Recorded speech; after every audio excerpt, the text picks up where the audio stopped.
কোটা বিরোধী আন্দোলন কেন্দ্র করে দেশজুড়ে সহিংসতার পর ক্ষমতাসীন আওয়ামী লীগের সাংগঠনিক শক্তি নিয়ে প্রশ্ন দেখা দিয়েছে।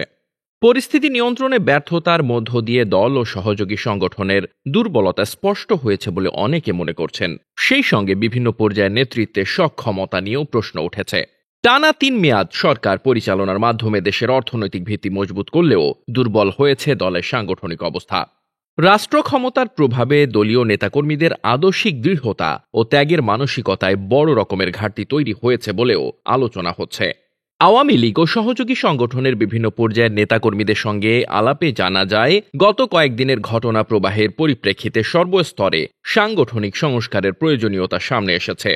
দলের বর্তমান পরিস্থিতির জন্য বেশ কিছু কারণও সামনে আসছে। এর মধ্যে বিভিন্ন স্তরে নিয়মিত সম্মেলন না হওয়া, নানা কারণে ত্যাগী ও নিবেদিত কর্মীদের অভিমানে সরে যাওয়া, কমিটিতে হাইব্রিডদের প্রাধান্য, নেতৃত্ব নির্বাচনে আর্থিক লেনদেনের প্রবণতা, যোগ্যদের বঞ্চিত করা এবং জেলা উপজেলা পর্যায়ে পারিবারিক নিয়ন্ত্রণ ও স্বজনপ্রীতি অন্যতম। দলের সাংগঠনিক দুর্বলতা সম্পর্কে জানতে চাইলে আওয়ামী লীগের সভাপতিমণ্ডলীর সদস্য শাহজাহান খান বলেন, দুর্বলতা আছে, অস্বীকার করার উপায় নেই। দীর্ঘদিন ক্ষমতায় থাকায় নেতাকর্মীদের মধ্যে এক ধরনের শৈথিল্য এসেছে। তাদের মধ্যে আন্দোলন করার চেতনা নষ্ট হয়ে গেছে। এমনকি অনেকে অপশক্তির বিরুদ্ধে রাজপথে লড়াই করার সাহসও হারিয়েছে। তবে দুর্বল থেকে সবল করার উপায়ও আছে। সেই পথে আওয়ামী লীগ হাঁটছে।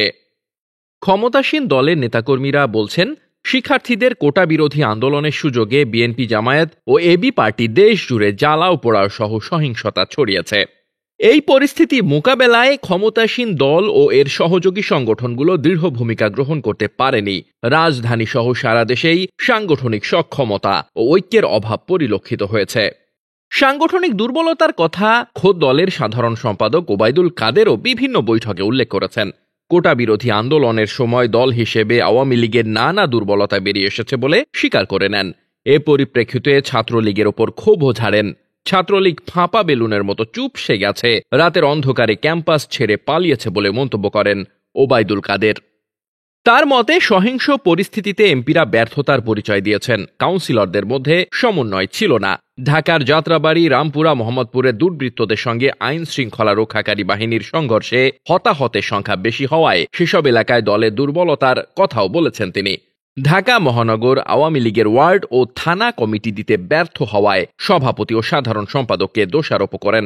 এমনকি এই মুহূর্তে মহানগরের কমিটি দিলে নিজেদের মধ্যেই আগুন জ্বলবে বলেও আশঙ্কা করেন আওয়ামী লীগের সাধারণ সম্পাদক। আওয়ামী লীগের এক নেতা বলেন, সংগঠনের এই বাজে অবস্থার জন্য কেন্দ্রীয় নেতা থেকে দলের বিভিন্ন পর্যায়ের শীর্ষ নেতারাই দায়ী। ক্ষমতার স্বাদ পেয়ে অতীত ভুলে গিয়ে দলের ত্যাগী নেতাকর্মীদের দূরে ঠেলে দিয়ে হাইব্রিডদের জায়গা করে দিয়েছেন। অর্থের বিনিময়ে বিভিন্ন কমিটিতে পদায়ন করেছেন। নামমাত্র সম্মেলন করে সংবাদ বিজ্ঞপ্তির মাধ্যমে কমিটি দিয়েছেন। দল ভারী করার জন্য বিএনপি, জামায়াতের অভয়ারণ্য বানিয়েছেন আওয়ামী লীগকে। দলের নীতি নির্ধারণী পর্যায়ের এক নেতা বলেন, ঢাকা মহানগরের মতো শাখায় যুবলীগের কমিটি নেই, সম্মেলন হয় না 1 দশকের বেশি। গত 4.5 বছরে এই যুব সংগঠনের তেমন দৃশ্যমান অগ্রগতি নেই। সারা দেশে গুটি কয় শাখায় সম্মেলন দিয়ে কিছু জায়গায় কমিটি করেছে। তাহলে সংগঠন শক্তিশালী হবে কিভাবে? ছাত্রলীগের কমিটি তো টাকা দিলেই হয়। অন্যান্য সংগঠনের অবস্থা একই রকম সঙ্গীন। দলের খুঁটি ও প্রাণকেন্দ্র হল ঢাকা মহানগর, অথচ থানা ও ওয়ার্ডে নেই কোনো কমিটি। সভাপতি, সাধারণ সম্পাদক নিজেদের মতো করে স্বজনপ্রীতি করে কমিটি জমা দিয়েছেন। অর্থের বিনিময়ে পদ দেওয়ার অভিযোগের অডিও ফাঁস হয়েছে। দুর্দিনের কর্মীদের অমর্যাদা করে দুধের মাছিদের দলে জায়গা দিলে দলের অবস্থা এরকম হওয়া অস্বাভাবিক নয়।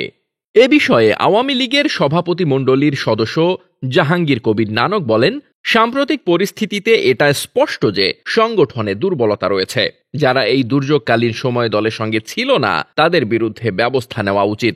দলীয় ঐক্যে প্রতিষ্ঠা ও শক্তিশালী করার বিকল্প নেই। সহযোগী সংগঠনের শক্তি বাড়াতে যা যা করণীয় তা করা হবে। একই সঙ্গে যারা এই দুঃসময় দলের সঙ্গে ছিল না, তারা রাজনৈতিক অপরাধ করেছে। এর খেসারত দলকে দিতে হয়েছে। আওয়ামী লীগও এর হিসাব কড়াই গণ্ডায় নেবে।